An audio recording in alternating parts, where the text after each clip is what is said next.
On l'attendait depuis des mois, Alizée est enfin de retour et c'est pour vous. 4 juillet 2000, une petite brise fraîche souffle sur la France. Elle s'appelle Alizée et elle a tout juste 15 ans. Très vite, le vent se lève et les ventes s'affolent. Moi, Lolita rafle tout sur son passage et s'écoule à plus de 2 millions d'exemplaires. En quelques mois, la bourrasque devient tempête. Avec l'Alizée, un record est pulvérisé. Pendant un mois entier, elle occupe les premières et troisième places du top single. La tempête se transforme en ouragan. Durant 107 semaines, son album Gourmandise squatte le top. Alizée vend 4 350 000 disques, mais brusquement, elle s'éclipse pendant plus d'un an. Aujourd'hui, elle revient en force avec un nouveau titre, J'en ai marre, et c'est Fan de qu'elle a choisi pour faire son retour sur les écrans. Sur son absence, Alizée s'explique. Elle a parcouru l'Europe, travaillé sur son nouvel album et fait le point sur le tourbillon de sa vie. Bonne nouvelle, le bilan est plus que positif.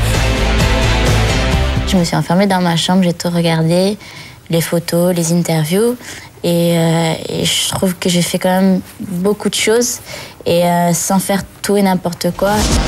Non, rien de rien, non, Alizée ne regrette rien et surtout pas cette image de Lolita qui lui a permis de se faire connaître. Pour elle, hors de question de lui dire adieu. C'est quand même quelque chose, c'est avec ça qu'on m'a connue et j'ai quand même bien réfléchi que cette image allait me coller à la peau pour toujours, enfin du moins le temps que ça allait marcher. Et puis je suis d'accord, je suis pas contre. C'est grâce à Lolita qu'Alizée a vécu les plus beaux instants de sa vie, comme ce jour de novembre 2000. Et le gagnant est... C'était au M6 Awards. Alizée! Elle n'a alors que 16 ans et c'est la Benjamine des lauréates. C'était ma première récompense en tant que révélation. Et donc premier trophée, première émotion, parce qu'en plus il y avait un public, il y avait énormément de personnes.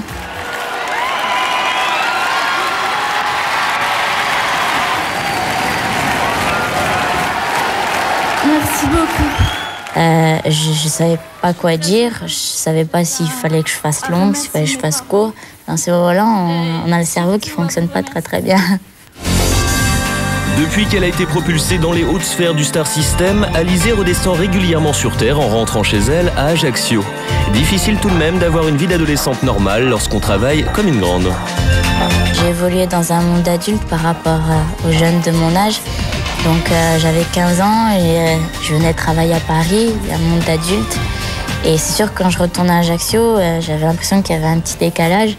Je sais pas que je suis plus mûre que mes amis, mais j'avais un pas de plus. Ce pas de plus, elle l'a franchi en tenant une main célèbre, celle de Mylène Farmer. La chanteuse et son complice Laurent Boutonnat sont en effet les producteurs d'Alizée et tous deux ont pris grand soin de préparer leur protégé à sa nouvelle vie d'idole des ados. Lorsque j'ai rencontré Mylène et Laurent, ils m'avaient prévenu en me disant, tu sais, ça va changer, il faut bien que tu te mettes dans la tête, il faut bien que tu réfléchisses. Il faut bien réfléchir parce qu'après, tu ne pourras pas faire machine arrière. Et parce que tu vas devoir quitter le lycée, tu vas devoir partir pour venir travailler à Paris. Les gens vont te reconnaître de partout. Il faudra que tu signes des autographes. Il y aura plein de choses qui sont, comment dire, pas bizarres, mais qu'on ne s'imagine pas. Même maintenant, quand on vient me demander des autographes, c'est sûr, je le fais automatiquement, je réfléchis pas, mais dans un sens, ça paraît bizarre. Ça lui fait bizarre, mais ça n'est pas pour ça qu'elle en a marre. Événement exceptionnel, pour la première fois de sa carrière, Alizée a accepté la présence de caméras pour la suivre au jour le jour dans son travail. Séance photo, promotion, making-of du clip, tournage d'une pub pour le Japon, Alizée vous fera partager un mois entier de sa vie. Alors retrouvez dès samedi prochain les dessous de son nouveau single. À la semaine prochaine. J'ai la peau douce.